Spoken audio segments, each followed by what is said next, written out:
We all felt that it was time for a teenage girl to be front and center. It's weird to hear that now, but it was even weirder to hear it then. My So-Called Life creator Winnie Holzman was one of the few who felt this way in the early 90s.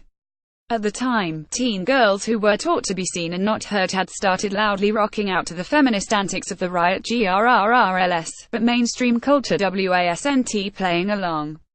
The likes of Beverly Hills 90210's Brenda Walsh and Saved by the Bell's Kelly Kapowski were all they had for role models, conventional beauties stuck within an equally sparkling entourage. At that point, on television, there was no one like My So-Called Life's heroine Angela Chase. Appearing for one season on ABC in the US and on Channel 4 in the UK from 1994 to 1995, My So-Called Life revolved around a 50-year-old girl searching for her identity.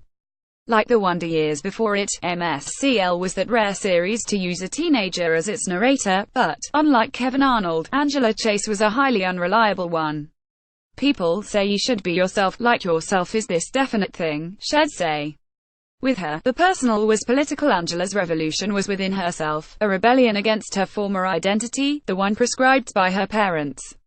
Despite her attempt at maturity, however, her solipsistic view of the world laid bare her white suburban privilege and her often contradictory views within that.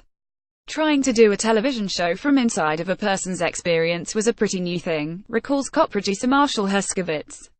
Television was externalized in a very particular way, and having the subjective point of view of this girl that was not afraid to show her pain, to show her terror, that sort of thing was very new on television, and, I think, in certain ways ahead of its time. Teenage angst. Watch a trailer for My So-Called Life. The seeds of MSCL date back to the 80s when Showtime assigned Herskovits to write a series about teenagers. He conceived a very personal, very internal story about a boy and called it Secret 17.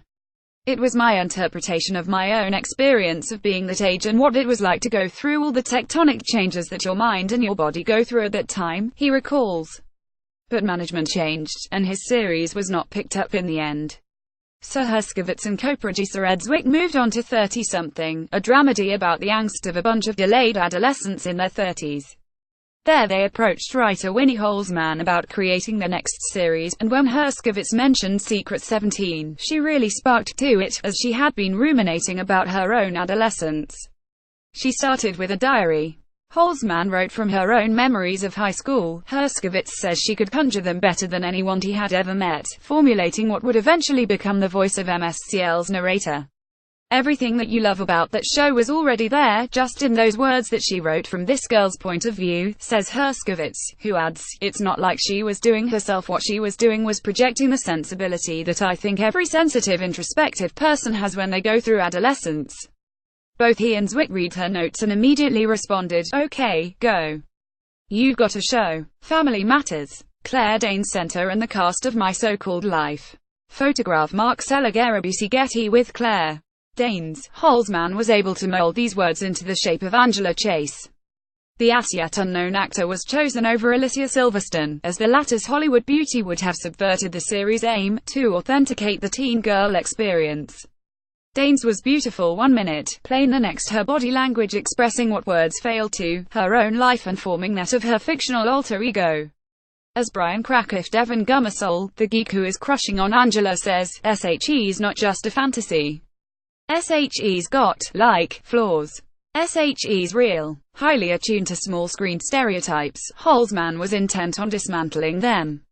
She gave Angela parents Patty, the breadwinner, Graham, the homebody, who were still themselves in the midst of establishing their identities and discovering their incompatibility with traditional domestic tropes. MSCL was the rare drama that focused on the mundane minutiae of family life, which meant it also appealed to an adult demographic, this sphere often being relegated to the comedy genre. The choice was, in fact, made out of necessity, since, as a minor, Danes' hours on set were limited. But the parents were ultimately essential to MSCL's impact, because they not only represented our lifelong struggle with identity, they represented where Angela was coming from in the story of where she was going. Most stories begin with an old order crumbling because some unexpected force has exerted itself, Holzman says, via email. That, for me, was Ryan. Angela's newly acquired friendships with Ryan Graff, AJ Langer and Ricky Vasquez Wilson Cruz embodied her future, while her ex-best friend Sharon Chursky Devon Odessa personified her past. I knew I wanted Ryan to be wild and to lead Angela into challenging new situations, Holzman says.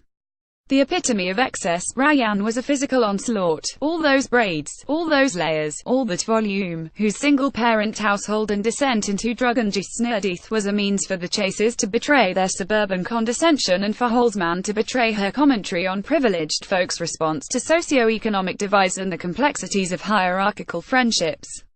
Chase mate. Claire Danes as Angela and AJ Langer as Ryan. Photograph Mark Seliger. ABC Getty Images. Then there was Ricky, an effeminate teen. ABC found his application of eyeliner more unsettling than anything else, of indeterminate race who crushed on boys and at one point found himself homeless. I belong nowhere, with no one. I don't fit, he says in one episode, which is how Holzman conceived him. I wanted Ricky to be, well, ultimately, he identifies as gay, but initially I wanted him to be sexually androgynous, not so easily categorized, she explains. The character was inspired by Holzman's teen peers, but also Jenny Livingston's 1990 documentary Paris is Burning, which explored the marginalized by race, class, sexuality and gender worlds of New York drag balls. MSCL was the first primetime show to feature not only a recurring gay teen but one who also happened to be a person of color. And with actor Wilson Cruz coming out in tandem with his character, US LGBT magazine The Advocate dubbed him a poster boy for gay youth. The irony being, however, that Ricky was not meant to be a symbol, but simply a part of Angela's life, though he turned out to be the part that caused the Chasers to face their ambivalence about homosexuality and multiculturalism, not to mention the views on masculinity.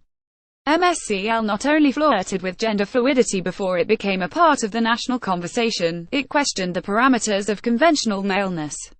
Jordan Catalano. Jared Leto, the show's supposed alpha, was dyslexic with a rocky home life and a certain fragility about him. He didn't stand, he leaned, and he was forever using eye drops as though not even his eyes were able to exist in the world without leaning on something. He was socially privileged at school, but was very much the object of Angela's gaze, not to mention a step below her in the class hierarchy outside of the classroom. A gender fluid. AJ Langer as Ryan, Claire Danes as Angela and Wilson Cruz as Ricky. Brian Krakoff, meanwhile, may have pined after Angela, but he was not without virility, particularly when he was sharing a microscope with a girl he liked.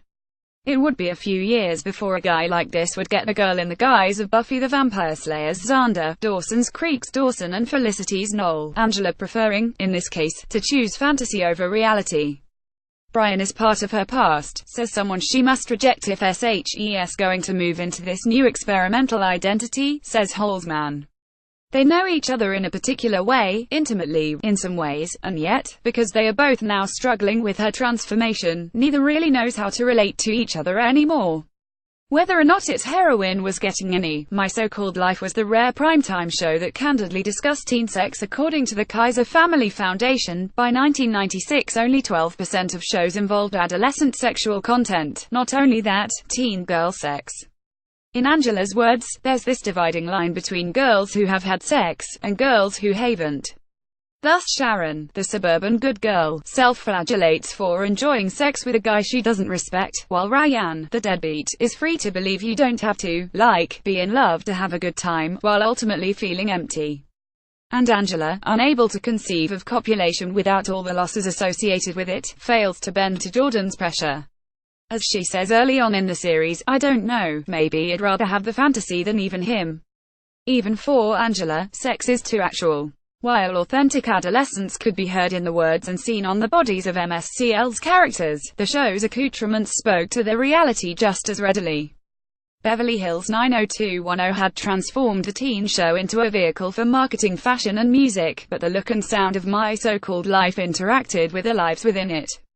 Costume designer Patrick R. Norris gave each actor a closet to preserve the realism of repetition, and ensured that Angela's clothes did not overpower her internal dialogue, though her progress towards bolder plaid did express her increasing emancipation. The seamlessness of her friendships was depicted in the fluidity of the characters' wardrobes, with Angela later on in the series, for instance, sporting the kind of shearling jacket favored by Jordan. Various characters, Brian and Ricky, Angela and Ryan, Angela's younger sister, even switched looks in order to explore each other's identities. Similarly, alternative bands such as Buffalo Tom performed the character's angst, while a story arc created for singer-songwriter and actor Juliana Hatfield gave a clear nod to the Riot grrrls power of turning the young female experience into art. You've got male, alt heartthrob Jordan, played by Jared Leto. Photograph ABC Getty MSCL's clothes and music were so inextricable from its characters that fans used both to express their connection to the show. They wore Doc Martens and listened to the Lemonheads as they read Claire Danes' interviews in Sassy magazine and deconstructed the show's feminism in Bitch. Despite this vibrant following, however, on the 15th of May 1995, months after the last episode aired, ABC cancelled the series due to its far too narrow appeal. In response, MSCL fans established the first online campaign to save a show. The self-appointed lifers took over ABC boards and, though they failed to save their series, it did land another run on MTV. Networks didn't understand that you could sell to adolescent girls, Herskovitz said years later. There was no precedent, he adds now, though he remembers everything changing around the time Claire Danes started working on the 1996 film Romeo Juliet. All of a sudden, it was like, just boom, he says. The culture had suddenly discovered teen girls. The year MSCL was cancelled, the WB became home to a panoply of series that owed their lives to Angelas, including Felicity, The Gilmore Girls, One Tree Hill and Buffy. The show's influence even reached outside the network to Fox's The OC, MTV's Daria and NBC's Freaks and Geeks. But there remains something unique to MSCL, and even its creators are not immune. Herskovitz says that recently he, Holzman and director Scott Weiland were watching the pilot together on the advent of a new DVD release, and by the end of it, all three of them were sobbing. To look back at this thing that was so pure, Herskovitz says, that anyone let us do it, that's why we were crying. In my humble opinion, My So-Called Life by Soraya Roberts is published by ECW Press.